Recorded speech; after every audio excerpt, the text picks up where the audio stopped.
That I abide by the jury decision, and I will do that, and I will not pardon him.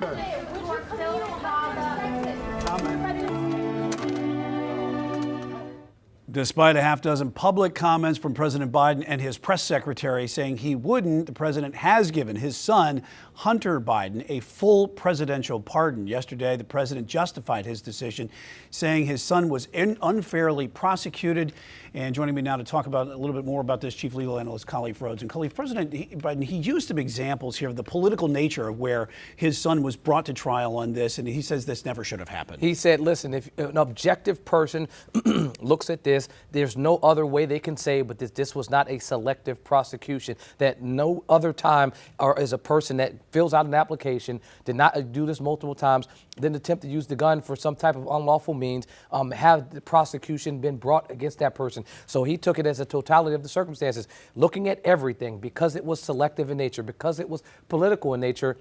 I have no choice but to issue a pardon. Also, I think the timing, because Cash, who's the nominee, presumptive nominee for the President-elect Trump, will be someone that has pointed this Hunter Biden case out as something that's been a thorn in the side of the justice system, a smear on the mark of the Biden family. He could, you don't know what could happen after this. And so he's like, the timing is now. I have to make a determination to go ahead and make this pardon now before the unknown could happen, which is, yeah, he's been convicted for these crimes that have alleged during the time when I was the president. But guess what? There could be something that was brought further, 2014, during the time when he was working with the Ukraine deal. And so let's go ahead and make the time frame for when I'm going to pardon him start on that day and end on December 1st. So it covers everything. Yeah, and President-elect Trump was not happy about this, posted on social media saying he likened this to the, some of the January 6th people that have been imprisoned. I mean, what I can say about the President-elect Trump is that he stays on message, that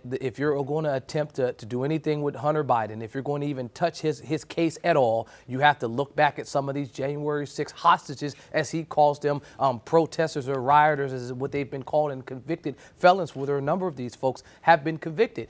Former President Trump is saying, and the President-elect Trump is saying that, well, the same justice that you're giving Hunter Biden, you need to give to these folks. But President Trump will have that opportunity. He'll have that opportunity when he's elected to pardon those folks if he wants to. But what I can say is that if you're looking at specifically Hunter Biden's pardon, because it's so wide, because it's extremely protective, I haven't seen a pardon like this since Nixon. I mean, you're talking about not just for the crimes that you were convicted for, but if you look at the language, it says the charges that you were convicted for in any other crimes that you may have committed. I mean, that's an extremely broad, sweeping pardon. That, I mean, you're talking about clemency, not just for stuff I did and have admitted to doing, but stuff that I didn't even admit to doing. Yeah, and knowing full well that Kash Patel, the head of the FBI, future head of the FBI, what he's nominated for, could be coming in for retribution type of thing. And it would go 100%. But also Trump, no stranger to pardoning him, family members of himself when he was in term from his first family office. Members going outside of the process. I mean, President-elect Trump has,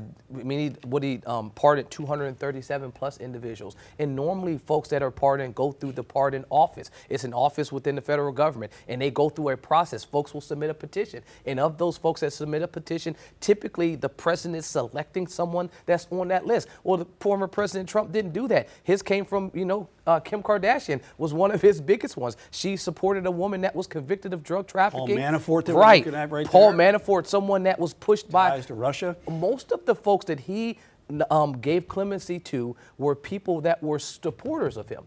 Most of those folks hadn't even submitted a petition to be removed and to be granted clemency. And so while I agree that he is frustrated, that process of Biden saying that I won't touch this, it definitely looks like he has flipped a coin. It is not only touching this, but wiping it with a broad sweeping brush. I can say that Trump, in a few months, will have his opportunity to do the exact same thing. And that's what the American process is. You have a democratic process that's in place for a person to come in and do just that. You were elected on the heels of saying that these folks that I believe were wrongly convicted, I'll have an opportunity to pardon them. So the ball will be in his court in a few months. And the presidential powers just got a lot greater, too, by the Supreme Court as well. 100%. Chief Legal Analyst Khalif Rhodes, thanks.